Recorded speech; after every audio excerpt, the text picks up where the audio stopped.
لە درێژەی سەردان و بەسەرکردنەوەکانیدا ئەمڕۆ ئەمینداری گشتی یەکگرتووی ئیسلامی کوردستان بە یاوەری فەرهاد مەراساڵح کارگێڕی ئەنجومەنی جێبەجێکردن و مامۆستا شێزاد بەرپرسی مەڵبەندی دەوروبەری هەولێر و ژمارەیەک لە ڕاوێژکارانی سەردانی ناحیەی ڕزگاری و قەزای خەباتی کرد لەگەڵ ڕێخستەکانی یەکگرتوو کۆبووە و چەند کەسایەتیەکی ناوچەکەی بەسەر کردەوە.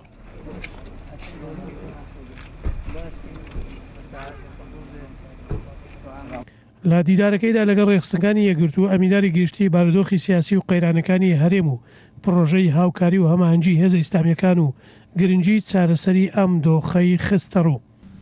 یەکگرتوو وا ناسراوە و واش ناسرێ کامیشە بەشێکە لە چارەسەر بەشێکە لە خێر لە بابی ئەولەویەت و لە بابی گرنگیدان بە مهمتر چییە؟ ئێمە یەخسەوەی ناوماڵی کوردستان ئاشتەواییەکی سەراسەری ئەوە بە ئەسڵە زانین و بە سەرەتایەکی پێویست ئەزانین بۆ چاکردنی وەزعەکان.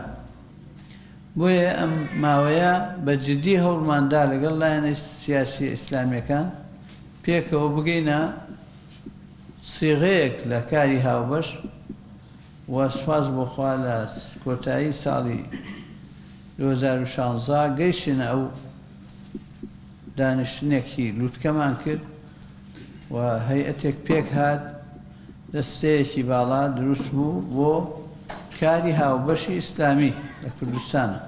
پەرلەمان تەعتیل بووە، حکوومەت بە شێوەیەک لە شێوەکان ناکارا بووە و دامودەستگاکان لە ئەزمەیەکی ئیداری گەوران وەزعی بژێوی و وەزعی دارایی خەڵک لە ئاسێکی نزمایە.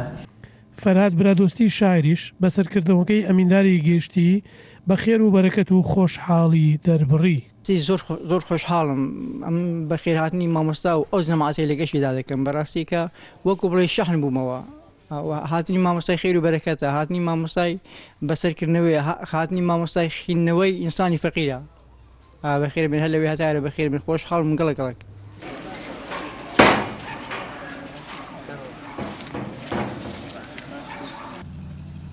بەرپرسی لقی خەباتیش خۆشحاڵی خۆی دەربڕی و سەردانەکەی ئەمینداری گشتی بۆ دەڤەرەکە بە گرنگ وەسف کرد.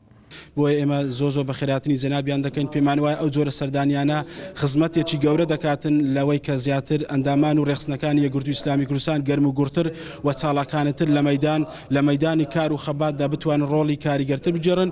بۆیە هاتنی مامۆستا ئەمیندار بۆ خەبات و بۆ سەرجەم ناوچەکان خۆی لە خۆیدا گرنگێکی یەکجار گەورەی هەیە.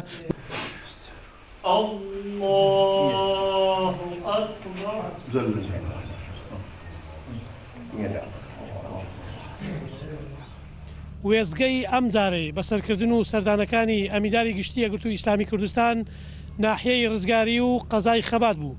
لە نزیکەوە لەگەڵ ڕێخستنەکان و ئەندام و لایەنگرانی یەکگرتوو کۆبیەوە و چەختی لە خەباتی میانڕەوی و ئیسلاحیانەی یەکگرتووی ئیسلامی کوردستان و کاری هاوبەشی هێزە ئیسلامیەکان و چارەسەری قەیرانی سیاسی و ئابووری و کۆمەڵایەتی هەرێمی کوردستانی کردەوە. مەسیح شوانی، کەناڵی سپێدا، قەزای خەبات.